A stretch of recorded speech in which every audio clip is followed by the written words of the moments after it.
Deus seja louvado. Pega a sua Bíblia, abra comigo no livro de Neemias, capítulo de número 2.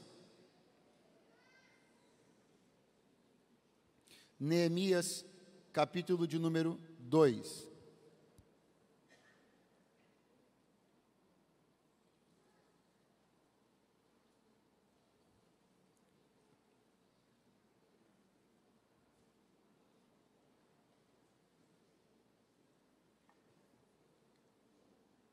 Versículo de número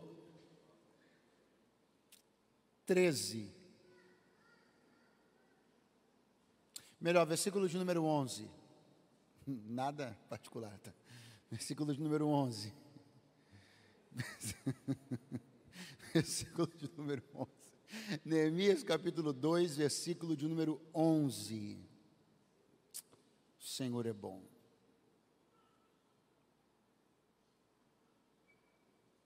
Pronto. Quantos já encontraram, podem dizer, eu amo a Bíblia? Eu amo a Bíblia.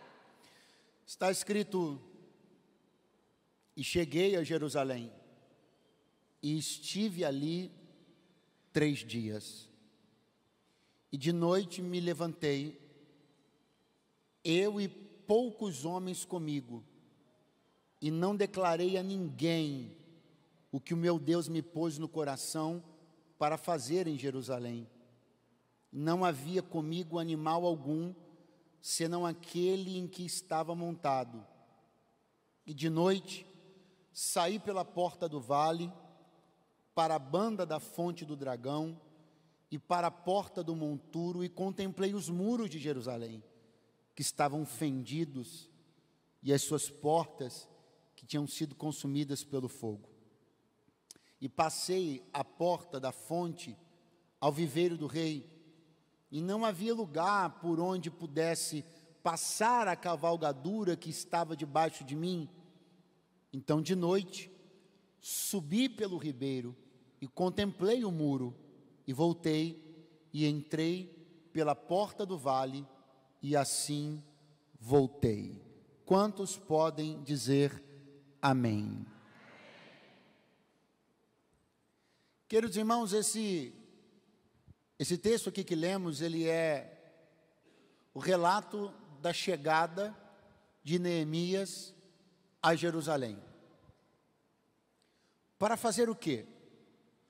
Para fazer aquilo que iria corresponder ao seu papel dentro de um processo amplo que Deus estava desenvolvendo para fazer cumprir a promessa ou as promessas que o Senhor havia feito ao seu povo antes de que o seu povo entrasse no cativeiro. Promessas de que o Senhor não os abandonaria, não os deixaria, reestruturaria, restauraria. A Bíblia chega a dizer uma coisa muito, muito linda, que o Senhor foi quem fez a ferida, porque o cativeiro foi um instrumento escolhido por Deus, não por prazer, não por vaidade, mas pela necessidade de corrigir o seu povo.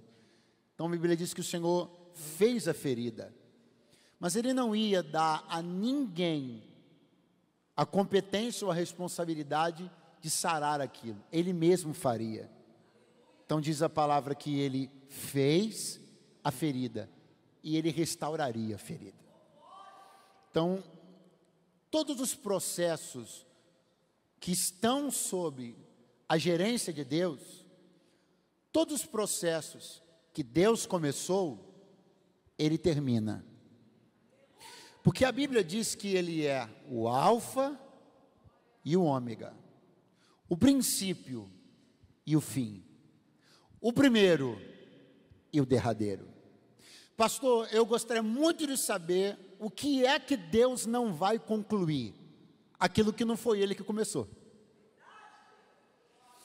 Ele só é o alfa, Ele só é o ômega de onde Ele foi o alfa.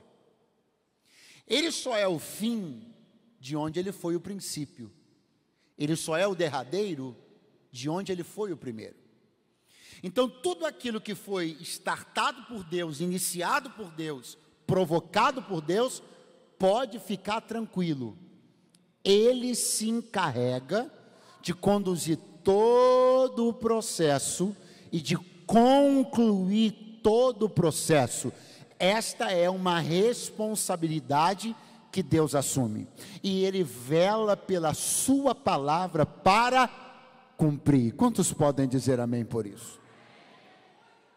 Então, nesse processo que o Senhor mesmo se responsabilizou de fazer, Deus contou com 3 grandes homens: Esdras, Zorobabel e Neemias.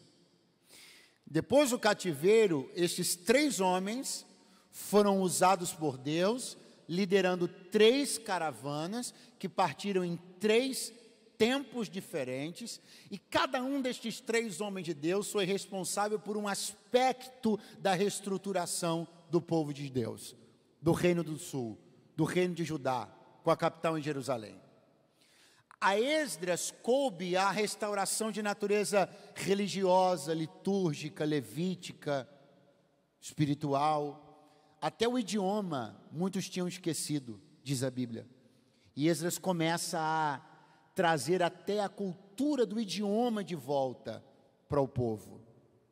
A Zorobabel cabe a reestruturação, a reconstrução, melhor dizendo, do templo. Tanto que o templo vai levar seu nome. O templo de Zorobabel é conhecido desta maneira, dentro do estudo da palavra. E a Neemias? A Neemias coube a reestruturação política. Ele é aquele quem vai erguer novamente os muros de Jerusalém, vai consertar e restaurar as portas da cidade, e vai desenvolver uma liderança política para que Israel se sentisse confiante novamente, para entender que o Senhor estava restaurando todas as coisas assim como Ele prometeu. Porque tudo que Ele prometeu, por mais que você possa pensar que está de alguma maneira descontrolado ou descompensado, Ele está no pleno controle de todas as coisas. Quem diz amém, quem diz glória a Deus esta noite. Então, aqui, meus irmãos, é a chegada de um homem que tem a responsabilidade de liderar um processo. Ele não era aparentemente a pessoa mais adequada para essa tarefa. Ele não era um homem que tivesse um histórico político, nem tampouco era um homem dado a questões de construções ou reconstruções. Ele não era um homem que tivesse, aos olhos normais, o currículo necessário para empreender o que ele veio a empreender. Quem era Neemias? Neemias era o copeiro do rei. Diga comigo, Neemias. Muito fraco. Neemias era o copeiro do rei. O que faria? Quem foi Neemias? O que apresentou Neemias para atrair a atenção de Deus, de maneira a escolhê-lo para essa tarefa tão nobre que marcaria sua vida na história do povo de Deus para sempre? Ele era um homem que, como você já sabe, ele era um homem que sentia a dor do seu povo. Era um homem sensível ao status da questão. Foi esta sensibilidade que inclusive ele demonstrou de maneira exposta, visível, a ponto do rei olhar para ele e dizer: por que, Neemias, o seu rosto está triste hoje? Então Neemias era alguém que sentia. Ô pastor, mas o senhor está repetindo isso aí já pela 3ª vez e eu ainda não entendi, porque isso é uma característica que pode chamar a atenção de Deus para alguém. É porque você ainda não prestou atenção na quantidade, no tamanho, na proporção que a insensibilidade tem ganhado no coração das pessoas. A Bíblia diz que pela aumentada iniquidade, a evidência disso seria o esfriamento do amor. Então os cenários de destruição, os cenários problemáticos, os cenários caóticos já não causam mais impressão em muita gente. Muita gente já está lidando com as coisas de maneira a saltar sobre os escombros, se reorganizar dentro dos cenários, chutar o lixo para o lado, botar a sujeira para debaixo do tapete, fazer vistas grossas para isso ou para aquilo, já não se incomodam mais.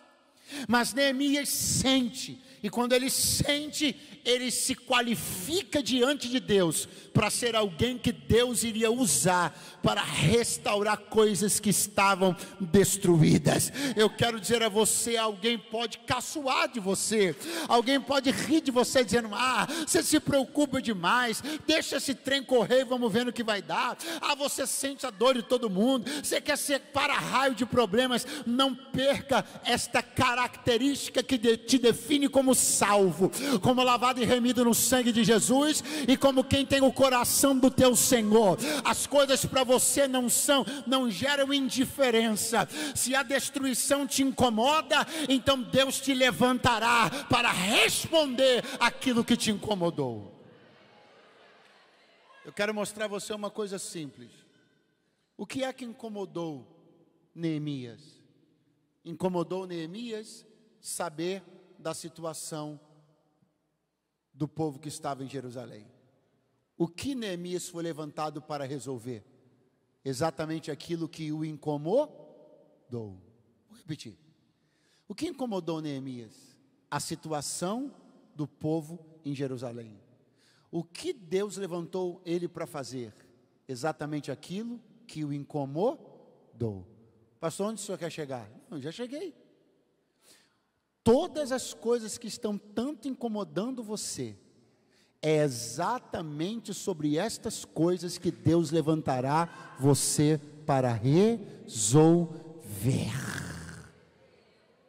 Aquilo que mais está tirando o seu sono, é sobre isso que Deus vai usar você como um canal. Aquilo que mais te inquieta e te incomoda, você não está olhando para isso à toa. Muita gente passa por isso e não se apercebe. Você passa e te incomoda. Então é a você que Deus vai usar para resolver aquilo que outras pessoas estão pulando. O escombro que alguns estão pulando, mas a você te incomoda. O lixo que alguém está varrendo para o canto, mas a você te incomoda. É sobre isto que Deus vai usar você para ser um solucionador. Quantos me entendem nesta noite? Digam graças a Deus. Quem é Neemias? Neemias é um copeiro. Com o que Neemias lida? Com o que Neemias cuida? Pratos, copos, utensílios. É disso que ele cuida. De pratos, copos e utensílios. E o faz com muita diligência. O faz com muita responsabilidade. Agora perceba que a sua chegada assim é descrita no livro que leva o seu nome. Volta ao verso 12, melhor ao verso 11 junto com você. E cheguei a Jerusalém, e estive ali 3 dias. E cheguei. Cheguei. Acorda o seu vizinho, porque ele ainda não se atentou para o peso dessa palavra. Acorda ele e diga assim: cheguei. Diga de novo para ele: cheguei. Neemias está dizendo assim: olha, eu saí, enfrentei dificuldades no caminho e cheguei. Eu saí com muita gente se perguntando: o que esse copeiro vai fazer lá? Mas eu cheguei. Eu saí debaixo de críticas e dúvidas a respeito da minha competência para ser o escolhido por Deus para fazer aquilo. Mas eu cheguei. O caminho não foi fácil, mas eu cheguei. Ele não será fácil a partir de agora, mas eu cheguei. E se eu pus os pés no lugar da desolação, se Deus me permitiu enxergar tudo, é porque Ele vai me permitir restaurar tudo tudo também. Pastor, aonde o senhor quer chegar com essa palavra? Você não vai chegar só para ser um observador. Você não vai botar o pé para ser mais um a olhar e dizer tá ruim demais. Você não vai chegar lá para ser um a mais, para anotar tudo e ir embora. Aonde você chegar, avaliar e constatar, é lá que Deus vai te usar para resolver. Aleluia. Cheguei.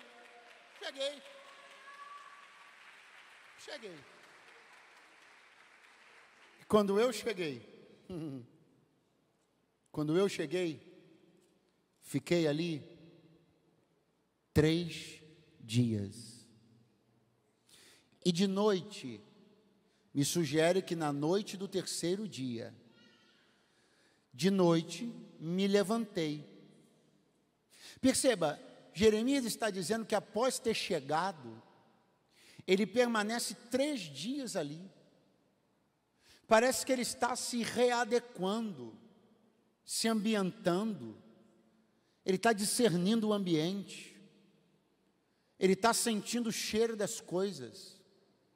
Ele está começando a perceber que Deus colocou ele ali. Ele está lendo as coisas. Não tenha pressa. Às vezes algumas coisas que a gente vai fazer não dão certo, que a gente se apressa demais em começar.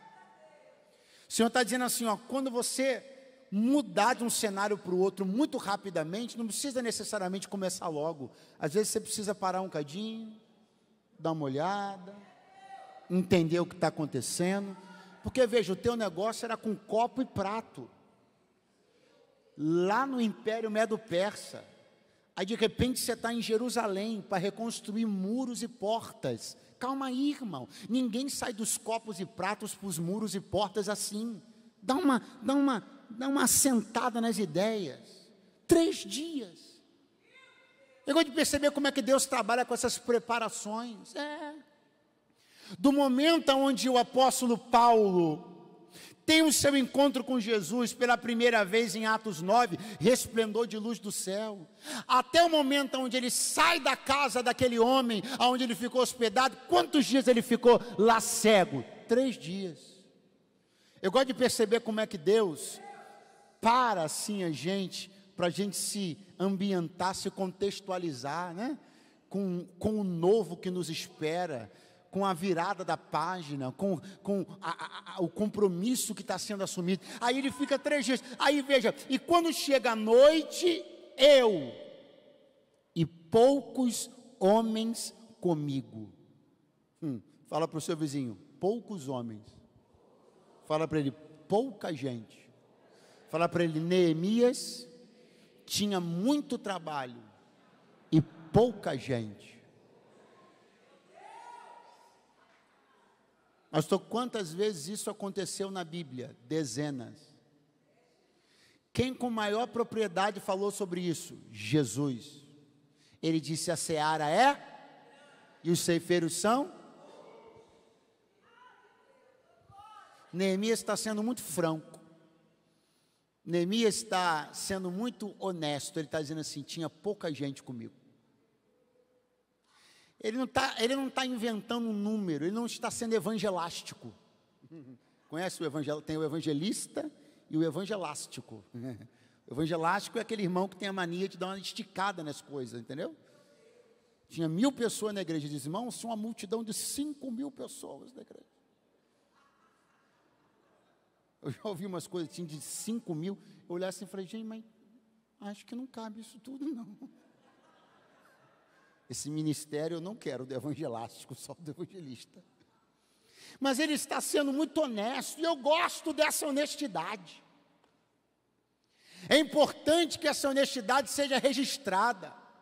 Isso aqui não é uma conversinha de quem está querendo parecer sofrido, de quem está querendo chamar a atenção para dizer, olha como eu sou um obreiro sofrido. Não, mas isso aqui é uma honestidade. Se tinha muita gente, se pouca gente, se muito apoio, se pouco, muito dinheiro, pouco recurso. Agora, pelo que eu me lembro das Escrituras, e pelo que eu me lembro dos tantos testemunhos que eu já ouvi, de quem começou a fazer alguma coisa para Deus, normalmente é assim. pouca gente comigo.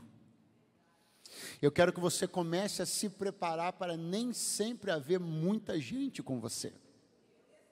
Quero que você comece a amadurecer para a condição onde de repente não haja muita gente com você. Quero que você comece a ter a capacidade de mensurar qualidade em vez de mensurar quantidade. Quero que você desafie as lógicas, as métricas, as formas como as coisas são medidas nos dias de hoje e comece a se permitir a entender o valor da qualidade das pessoas que estão perto de você e não somente da quantidade de pessoas que estão perto de você. Neemias vai demonstrar uma coisa muito importante. Ele sabe valorizar a pequena quantidade de pessoas que está com ele. Ele não diz isso de uma maneira murmuradora, lamuriosa, mas ele diz isso para enaltecer um aspecto da sua missão, o aspecto de que seja com muitos ou com poucos, o Senhor livra, o Senhor dá vitória, o Senhor exalta. Então levante a sua mão na noite desse dia, porque eu não sei se você está contando com muita ajuda, com pouca ajuda, com muito apoio, ou com pouco apoio, com muito recurso, ou com pouco recurso. O que eu sei é que o Deus de Gideão e seus 300 homens é o mesmo ontem, hoje, será eternamente. Com poucos ou com muitos haverá livramento de Deus. Aleluia.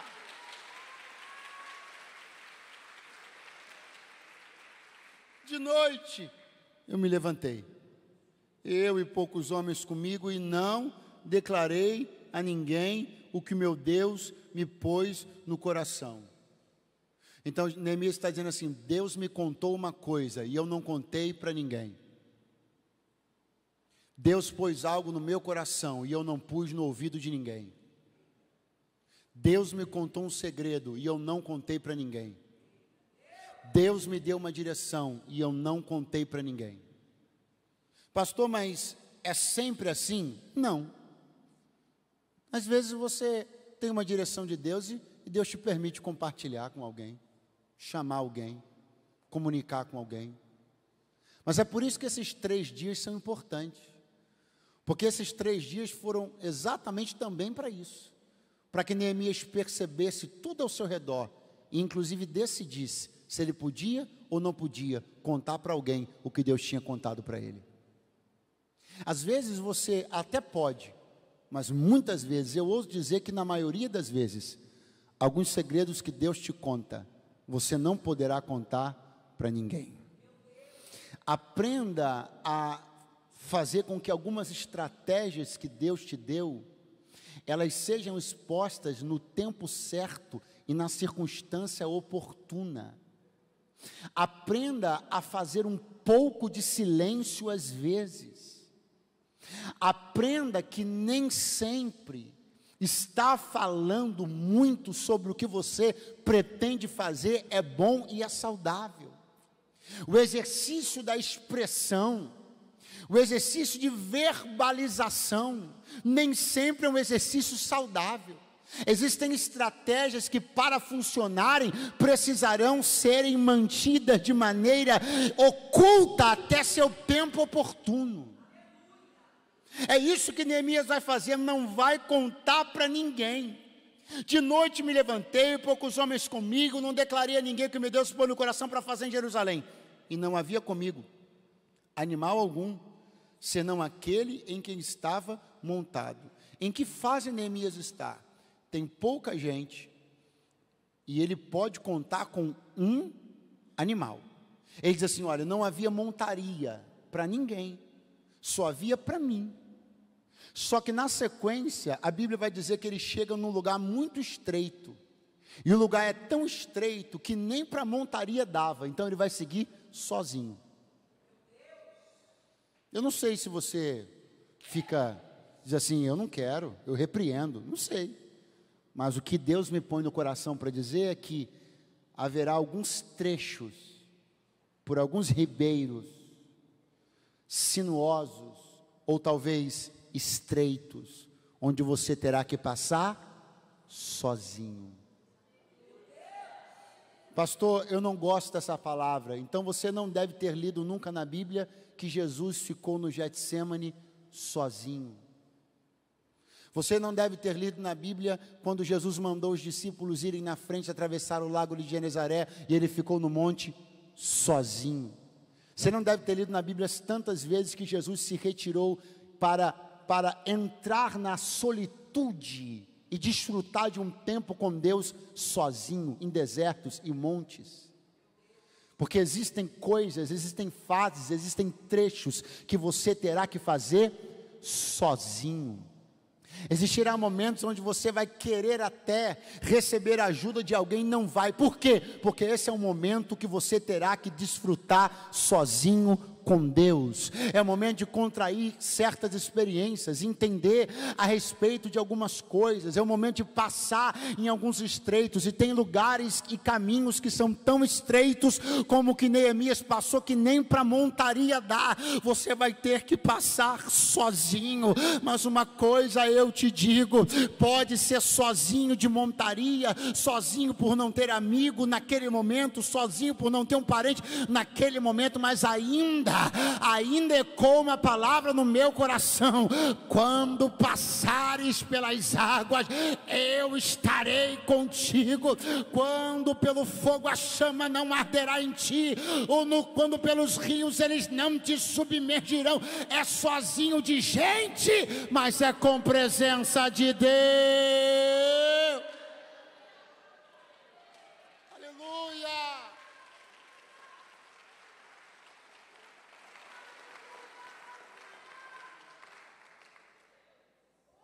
E de noite saí pela porta do vale para a banda da fonte do dragão e para a porta do monturo, e contemplei, diga comigo, contemplei os muros de Jerusalém que estavam fendidos e as suas portas que tinham sido consumidas pelo fogo.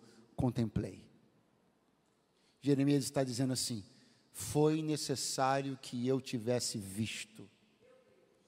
Eu não fechei os olhos para nenhum dos buracos do muro. Eu não fechei os olhos para nenhuma das cinzas das portas. Eu contemplei.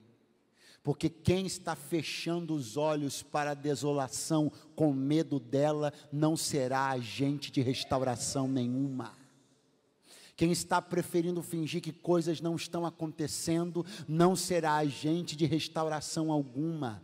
O Senhor me trouxe aqui para dizer: você tem andado fugindo de algumas contas, fugindo de algumas conversas, evitando a calculadora. Você não quer medir o tamanho do seu prejuízo, você não quer conhecer a extensão da sua perda, você não quer conversar sobre as questões que te afligem, mas quanto mais você foge delas, mais distante a restauração fica de você. É por isso que eu estou te trazendo aqui esta noite. Aqui é um tempo de preparação. Eu vou abrir teus olhos, eu vou te dar coragem de enxergar seus dilemas de frente, seus gigantes de frente, calcular as perdas. Ei, pastor, tem uma dívida enorme. Quanto? Eu nem sei, estou até com medo de calcular. Já deveria ter calculado. Pastor, tomei um prejuízo grande. Quanto? Nem sei, já deveria saber. O que você não mensura, você não qualifica. O que não qualifica, você não resolve. Bota isso no papel, escreva lá, mensure o tamanho do problema, dimensione o tamanho da dor, abra os olhos para ver a desolação, porque Deus me trouxe para dizer: com esses olhos que tu vês as cinzas e os buracos, tu verás esse muro de pé. Aleluia. Ai, chomanara. Oh, aleluia. Eu não vou fechar os olhos. Pastor, o que Neemias enfrentou? Perseguição. Pastor, o que Neemias teve que lidar? Com descrédito. Pastor, quem eram as pessoas que perseguiam Neemias? Gente que não queria ver as coisas bem. Gente que nunca fez nada por Jerusalém. E agora está incomodada porque Neemias está fazendo. Você vai dizer para mim que você nunca viu uma situação parecida com essa? Gente que nunca mexeu em coisa nenhuma, nunca se interessou por coisa nenhuma. Aí vá lá você começar a se interessar. É o mitidão, acha que é o bonzão, mas aquilo estava ali o tempo inteiro. E ninguém quis fazer nada. Mas agora Neemias quer fazer. Mas eles não querem. Por que eles não querem? Porque para eles é melhor que fique assim. Muro caído, porta incendiada. É melhor que fique assim como o ânimo das pessoas para baixo, se sentindo derrotados. Por quê? Porque se levantar um muro, eles se levantam na moral. Então é melhor o muro caído, porque muro caído é moral caída. Porta queimada é sonho queimado.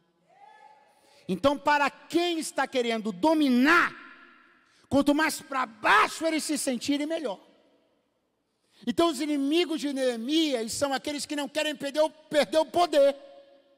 E para não perder o poder, eles precisam contar com uma coisa. Qual, pregador? Que a gente que está em Jerusalém não levante a cabeça. Eles precisam que eles continuem de cabeça baixa. Porque de cabeça baixa eles vão botar jugo nas costas deles. De cabeça baixa eles vão continuar lançando coisa no rosto deles. Mas se o muro ficar de pé, eles se levantam também. Oh, aleluia. Segura a mão de alguém que está do teu lado. Fala para ele, é interessante para o teu adversário que algumas coisas continuem no chão. Para que a tua autoestima esteja baixa. Para que a tua moral esteja baixa. Mas quando o muro se levantar, você se levantará também. E ele não vai ter poder. Aí ele não vai ter poder de te subjugar, porque ele quer a coisa desorganizada, para ele exercer mais domínio sobre aquilo. Se tiver organizado, as pessoas levantam moral. Se levantar o moral, já não vão aceitar certas coisas. Se você começar a perceber que você pode ter uma vida organizada, se você começar a perceber que a vida pode ser melhor, aí você vai dizer assim, não, peraí, então não quero mais isso aqui, não, então não vou mais aceitar isso aqui, não, então não vou mais querer. E é isso que o inimigo não quer, porque enquanto está no meio da bagunça, ele vai lá, oferece qualquer coisa, você aceita, ele te pressiona, você recua, ele bota jugo, você baixa a cabeça. Mas se Deus não, quando Deus começar a organizar tudo, você vai perceber que há um bom futuro para você, há um bom futuro. Quantos podem bem dizê-lo nesta noite? Quantos podem glorificá-lo? Só como é que é esse negócio? É aquela velha história, irmão. É jogar a régua cada vez mais para baixo. É botar o padrão cada vez mais baixo. Que quanto mais o inimigo consegue jogar o padrão das coisas para baixo, mais ele consegue fazer com que o seu nível de aceitação seja fácil. Qualquer coisinha que te oferecer, você aceita. Por quê? Porque a tua régua está baixa. Tua autoestima está baixa. Eu vou entregar, hein? Hein, irmã? Hein, irmão? Autoestima baixa. Se sentindo coisa nenhuma. Aí vem um ombro. Pode ser qualquer ombro. O ombro de um vagabundo. Pode ser o colo de uma meretriz. Pode ser qualquer coisa, aí você do jeito que está, um colo te serve, um ombro te serve, uma boca te serve para beijar. Não vai embora agora não, vai ficar chato.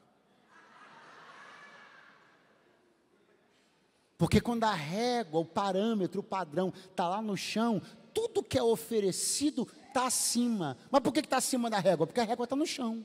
Agora, quando o sarrafo começa a levantar, oh glória a Deus, quando Deus começa a recuperar as médias ao seu redor, você vai começando a perceber que não precisa entregar teu coração para qualquer um, não precisa aceitar esmola de qualquer pessoa, não precisa colocar qualquer pessoa dentro da tua casa, não precisa aceitar a companhia de qualquer um, que Deus tem coisas boas para você, tem um futuro melhor para você. Eu tenho uma palavra de Deus aqui para entregar, o sarrafo vai ficar lá em cima, Deus vai aumentar as médias da tua vida. Irmão.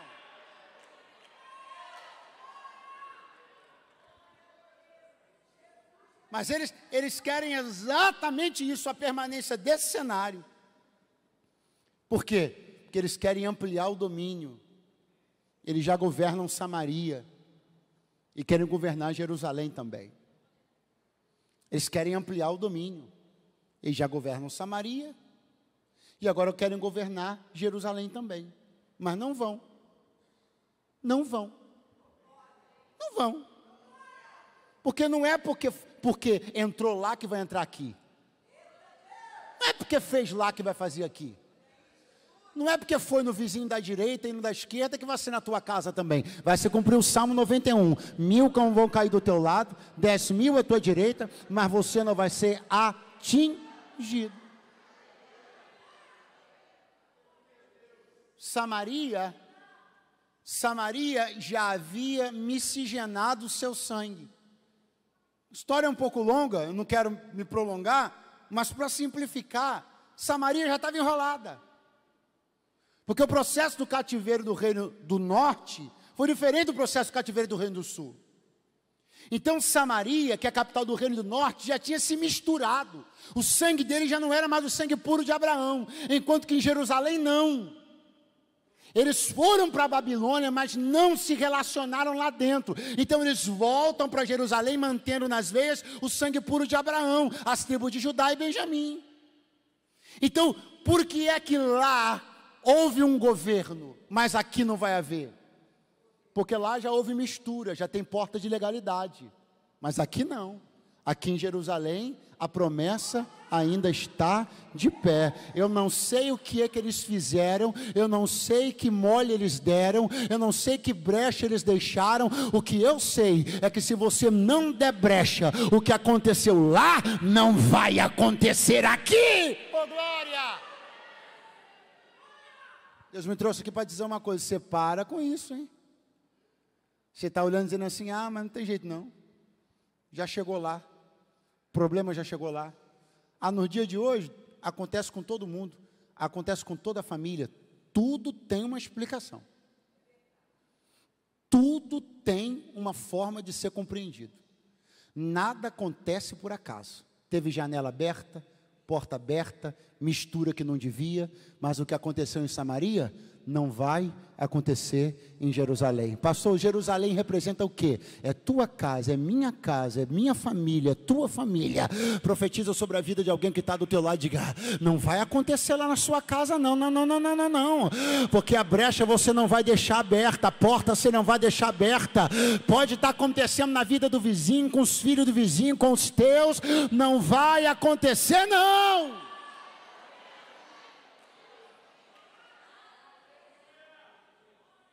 Pastor, hoje em dia, esse negócio não tem jeito. Essas coisas assim, tem jeito não.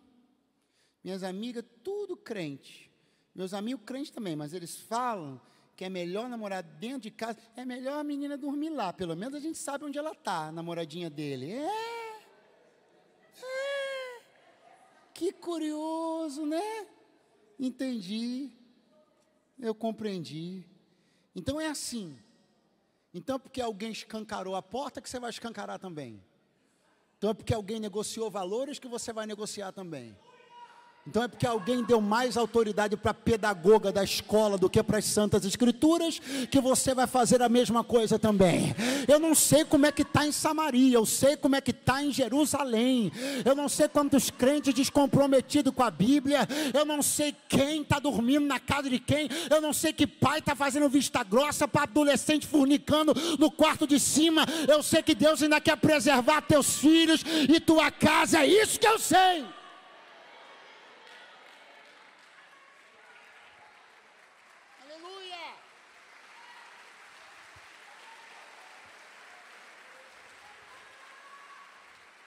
Não sei quem está subornando, quem está sendo subornado.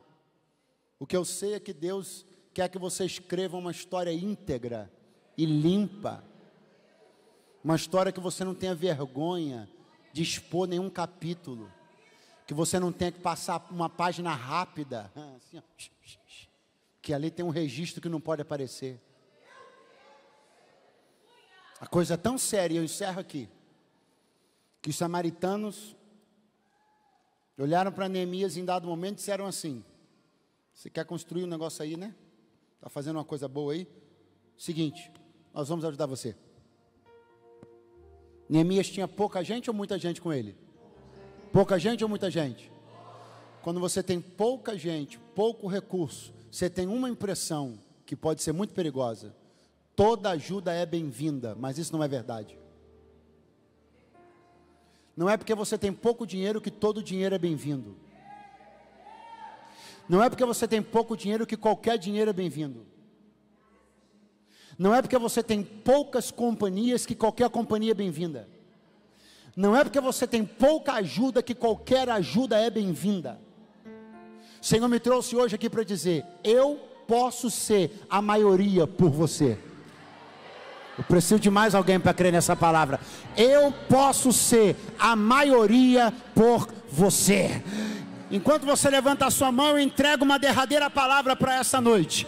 Você terá que ter coragem para negar-se a receber algumas ajudas, porque bastará que algumas ajudas entrem para que Deus saia, bastará que algum dinheiro entre para que Deus saia, mas se você tiver coragem de negar algumas ajudas, Deus continuará sendo o teu socorro e a tua ajuda. Aleluia! Fica de pé do teu lugar agora em nome de Jesus. Se preparem, que vão chamar você de doido para baixo. Como é que você com pouco dinheiro está recusando dinheiro? Como é que você com pouca ajuda está recusando ajuda? Como é que você com pouca mão de obra está recusando mão de obra? Você vai dizer assim, ó, é porque eu aprendi uma coisa lá na igreja. Aprendi com a palavra de Deus e com os homens de Deus. Que tem algumas ajudas que se eu aceitar, eu perco a ajuda de Deus. Tem alguns recursos que se eles entrarem no meu caixa, a mão de Deus sai de cima dele. Canto de Omanaia. Neremalacachaya. Pastor, o senhor está nos desafiando? Estou. A quê? A manter os teus olhos no Senhor, a crer nele acima de tudo e acima de todos, a pôr toda a tua esperança no teu Senhor. Eu estou te desafiando a manter a tua fé íntegra, imaculada. Não aceita qualquer mão, qualquer ombro, dinheiro vindo de qualquer lugar. Não. Não macula a pureza e nem a integridade desse projeto. Esse projeto é santo, esse projeto é limpo, esse projeto é honesto e não vai entrar nada que suje ele, assim te diz o Senhor, porque a minha mão te é suficiente.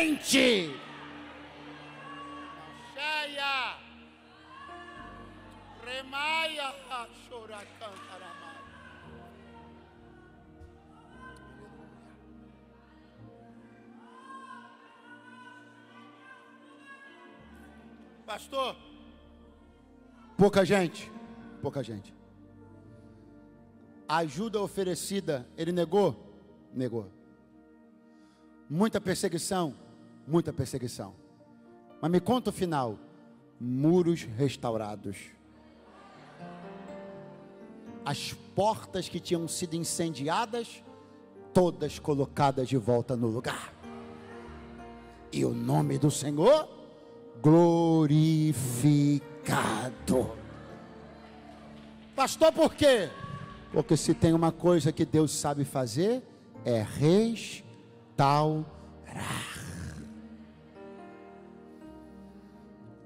E eu estou falando com alguém aqui agora, que precisa viver uma restauração na sua vida. Você tem andado fingindo que os escombros não estão lá.